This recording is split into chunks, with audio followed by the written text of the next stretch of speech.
The Mona Lisa, the Pietà, the girl with a pearl earring.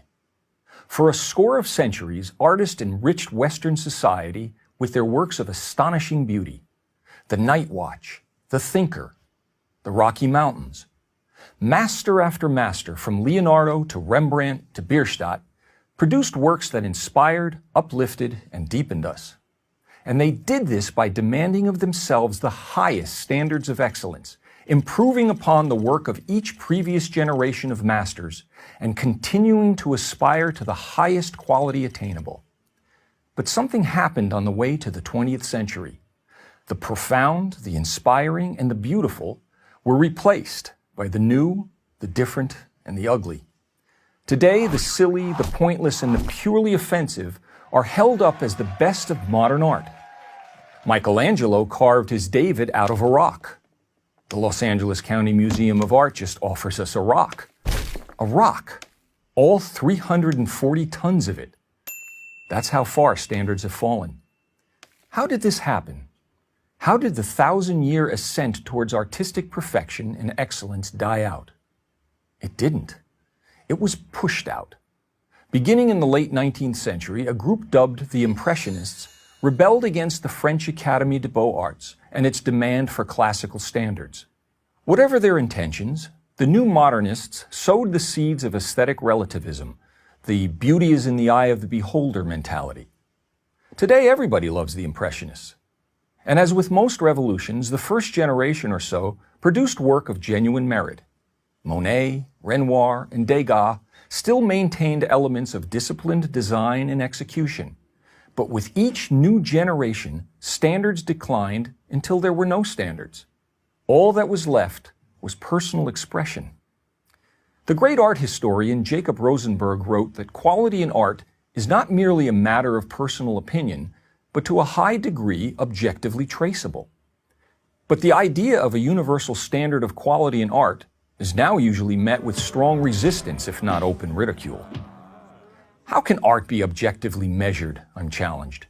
In responding, I simply point to the artistic results produced by universal standards compared to what is produced by relativism. The former gave the world the birth of Venus and the dying Gaul, while the latter has given us the Holy Virgin Mary, fashioned with cow dung and pornographic images, and Petra, the prize-winning sculpture of a policewoman squatting and urinating, complete with a puddle of synthetic urine. Without aesthetic standards, we have no way to determine quality or inferiority. Here's a test I give my graduate students, all talented and well-educated. Please analyze this Jackson Pollock painting and explain why it is good. It is only after they give very eloquent answers that I inform them that the painting is actually a close-up of my studio apron. I don't blame them. I would probably have done the same, since it's nearly impossible to differentiate between the two. And who will determine quality is another challenge I'm given. If we are to be intellectually honest, we all know of situations where professional expertise is acknowledged and depended upon. Take figure skating in the Olympics, where artistic excellence is judged by experts in the field. Surely we would flinch at the contestant who indiscriminately threw himself across the ice and demanded that his routine be accepted as being as worthy of value as that of the most disciplined skater.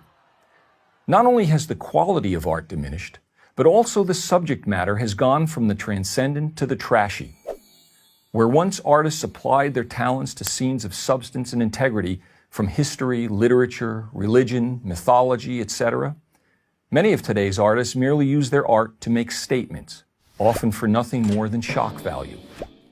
Artists of the past also made statements at times, but never at the expense of the visual excellence of their work. It's not only artists who are at fault. It is equally the fault of the so-called art community, the museum heads, gallery owners, and the critics who encourage and financially enable the production of this rubbish. It is they who champion graffiti and call it genius, promote the scatological and call it meaningful.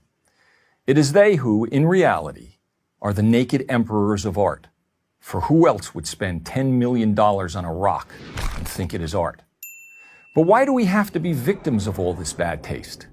We don't. By the art we patronize at museums or purchase at galleries, we can make our opinions not only known but felt. An art gallery, after all, is a business like any other. If the product doesn't sell, it won't be made. We can also support organizations like the Art Renewal Center that work to restore objective standards to the art world. And we can advocate the teaching of classical art appreciation in our schools. Let's celebrate what we know is good and ignore what we know is not.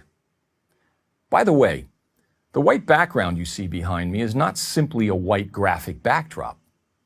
It is a pure white painting by noted artist Robert Rauschenberg at the San Francisco Museum of Modern Art. I'm Robert Florczak for Prager University.